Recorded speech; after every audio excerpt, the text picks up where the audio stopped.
बरसात की उस घनी रात के बाद से सतपुड़ा के जंगलों ने एक नई कहानी को जन्म दिया था। चाओली की मासूम आंखों में डर नहीं बल्कि जिज्ञासा थी। झोपड़ी की चारदीवारियां उसके लिए सुरक्षा का घेरा थीं, पर असली जीवन तो बाहर था, जहां हर पेड़ की जड़ में रहस्य छुपे थे और हर पत्ते की सरसराहट में कोई संदेश मिलता था।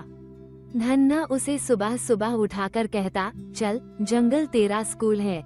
चाओली नंगे पैर ओस से भीगे घास पर दौड़ता, हवा को महसूस करता और सूरज की पहली किरण को देखता। उसके लिए जंगल केवल पेड़, जानवर और झरने नहीं थे, वो उसके जीवन की किताब थे। धीरे धीरे चाओली ने जाना कि हर प्राणी का अपना एक नियम है। चीतल सुबह चरते हैं, सियार रात को घूमते हैं और बाघ वो हमेशा छुपकर चलता है।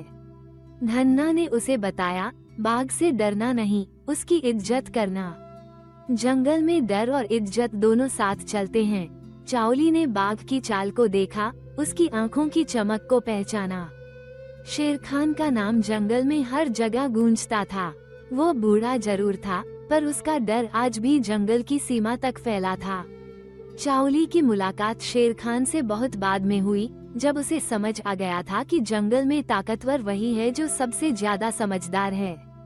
चाओली को भूरा का साथ मिला तो उसे दोस्ती का मतलब समझ में आया।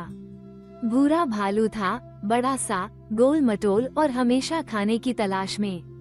लेकिन भूरा के पास जंगल की कहानियां थीं। उसने चाओली को बताया कि पहले यहाँ एक बड़ा तालाब था, जिसमें कछुए रहते थे। काबर बंदर ने उसे बताया कि कैसे जंगली मधुमक्खियां पेड़ों पर छत्ता बनाती हैं और शहद के लिए कभी कभी लड़ाई भी होती है। काबर की चुहल और भूरा की मासूमियत ने चाओली के बचपन को रंगीन बना दिया। धन्ना उनकी बातों में हंसता था और कहता, सुन बेटा, जंगल की बातें सुनना, पर अपनी समझ से चलना। एक दिन जब चाओली ने पहली बार बस्ती देखी, उसकी आंखें विस्मय से फैल गईं। इंसानों की दुनिया कितनी अलग थी। वहाँ हर चीज के नियम थे, कपड़े पहनने के, बोलने के, खाने के। जंगल में नियम प्रकृति के थे, यहाँ इंसान के। गौरी ने उसे देखा तो डर गई, पर धीरे धीरे चाओली ने जाना कि इंसान भी डरे हुए होते हैं, जंगल से, जानवरों से और कभी कभी खुद से भी। चाओली की पहचान जंगल का बच्चा हो गई थी और बस्ती के लोग उसकी कहानियाँ सुनने लगे। शेर खान के साथ संघर्ष चाओली के जीवन का सबसे बड़ा मोड़ था। जंगल के पुराने राजा ने चाओली को चुनौती दी, इंसान, तू यहाँ क्या कर रहा है? चाओली ने जवाब दिया, मैं जंगल का हिस्सा हूँ, मैं इसे बचाऊंगा। दोनों की लड़ाई केवल ताकत की नहीं थी, ये सिद्धांत की थी। भूरा और काबर ने मदद की, पर असली जीत चाओली की समझदारी की थी। उसने शेर खान को दिखा दिया कि जंगल सिर्फ डर से नहीं, समझ से चलता है। धन्ना की मौत ने चाओली को अकेला कर दिया, पर उसने हार नहीं मानी। उसने झोपड़ी के पास पेड़ लगाया, एक निशानी, एक वादा कि वो लौटेगा। चाओली ने जंगल में अपनी छोटी गुफा बनाई और जानवरों के साथ रहना शुरू किया। अब वो केवल एक लड़का नहीं था, वो जंगल का बेटा था।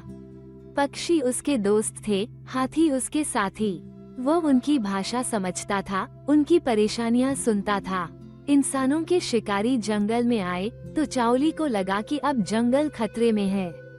उसने बस्ती के लोगों को समझाया, अगर जंगल खत्म हुआ तो हमारी सांसें भी चली जाएंगी। लोगों ने उसकी बात मानी और पहली बार इंसान और जानवर एक साथ जंगल की रक्षा में जुट गए। शेर खान घायल था, पर चाओली ने उसकी देखभाल की। उसने शेर खान से कहा, अब हम दुश्मन नहीं हैं। जंगल तेरा भी है, मेरा भी। समय के साथ चाओली बड़ा हुआ। वो बस्ती और जंगल के बीच पुल बन गया। लोग उसे वनरक्षक कहते थे। वो बच्चों को जंगल की कहानियाँ सुनाता, उन्हें पेड़ों की अहमियत समझाता और जानवरों की रक्षा के लिए काम करता। भूरा और काबर अब भी उसके साथी थे। शेर खान की दहाड़ कभी कभी सुनाई देती और चाओली मुस्कुरा उठता, अब वो मेरा दुश्मन नहीं, मेरा साथी है। जंगल में अब शांति थी। झरने बहते थे, पक्षी गाते थे और सूरज की किरणें हर सुबह नई उम्मीद लाती थीं। चाओली हर दिन जंगल में जाता, जानवरों को देखता, पेड़ों की जड़ों को छूता और धन्ना बाबा को याद करता। उसने जाना कि जंगल की असली ताकत उसकी विविधता में है। हर प्राणी, हर पौधा, हर नदी, सब मिलकर एक जीवन बनाते हैं। चाओली की कहानी उन सभी बच्चों के लिए है जो प्रकृति से प्यार करते हैं। ये कहानी बताती है कि जंगल केवल डर का नाम नहीं, बल्कि जीवन का स्रोत है। जब हम जंगल को समझते हैं, उसकी इज्जत करते हैं, तो वो हमें अपना बना लेता है।